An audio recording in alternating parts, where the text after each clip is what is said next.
How long does it take to get approved on Housing Connect? This is a question that I get online all of the time, and in this video, we're gonna break down the entire process in 4 phases. So stick around, and by the end of this video, you'll have a better idea of what to expect the next time you're applying for housing lotteries. So the first phase is the application process, and contrary to popular belief, we don't start selecting winners as soon as the application period closes. See, each lottery has an application window that's typically open between 30 to 60 days. That is when anybody can submit applications either online through Housing Connect or they can submit paper applications. Once the application period closes, processors begin taking the paper applications and manually entering them into Housing Connect so that way they can join the pool with the online apps. It's only at this point where every application is given a log number. Now, a log number is kind of like your raffle ticket or your place in line. Now, the lower your log number, the better your chances are of getting called. You may even be given multiple log numbers if your application fits any kind of set-asides or preferences. In total, this process can take anywhere between 1 to 3 months, depending on how long the application window is and how many paper applications need to be uploaded. Phase 2 of lottery applications is the selection process, and this is where things get slow.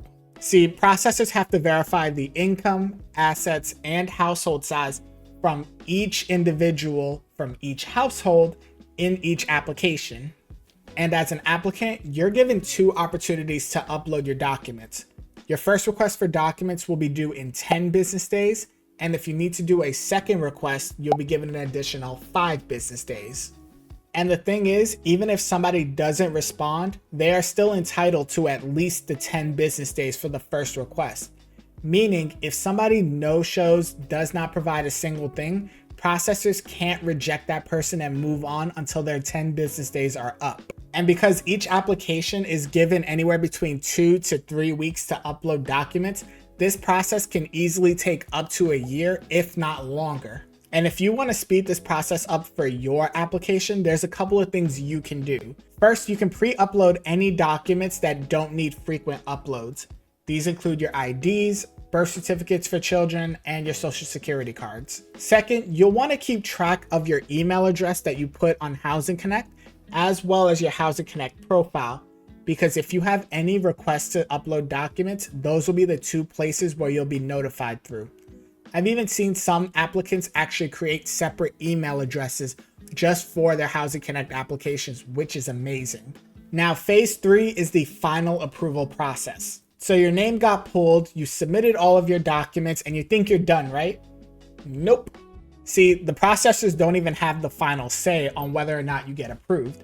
Once you submit all of your documents, your file gets sent over to HPD or HDC, 2 city agencies, which means another black hole of waiting.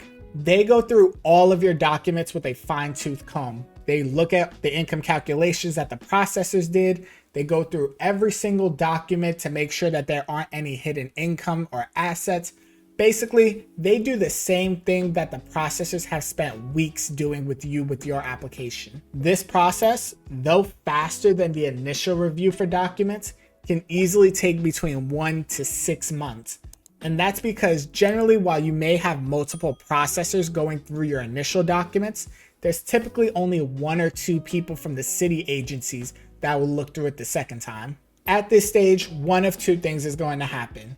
Either the HPD or HDC rep will find something questionable in your application, in which case you'll be given another request to submit additional documents, or you'll be given the final approval, in which case we can celebrate because you'll be moving on to the final phase of the process. Okay, phase 4 is the lease signing and move-in process, and this is a stage that very few people get to see. So what happens next? Well, you'll be given an appointment to come by either to the building itself that you'll be living in or to the property management's office to sign your lease and provide your move-in payments. It's important to note that you need to have first month's rent and 1 month security deposit ready to go at this point.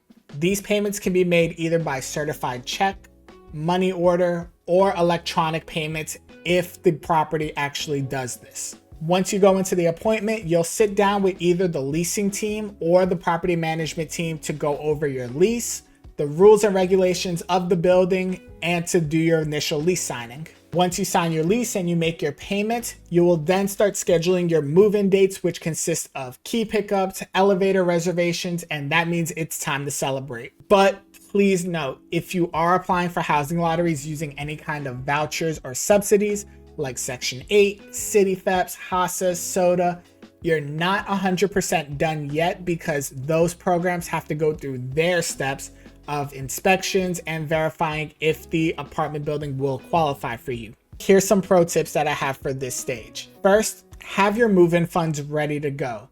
You've been spending weeks and even months going through this application process. You don't want to run the risk of delaying your process further or even having to withdraw from the lottery just because you don't have first month's rent and security ready to go. Second, when you sit down with the property management team or the leasing team, ask them what they know about like move-in timelines, when you can reserve elevators, when can you move in, when can you pick up your keys. That way you could start planning for these things now before you actually move into the apartment. And lastly, please read your lease carefully.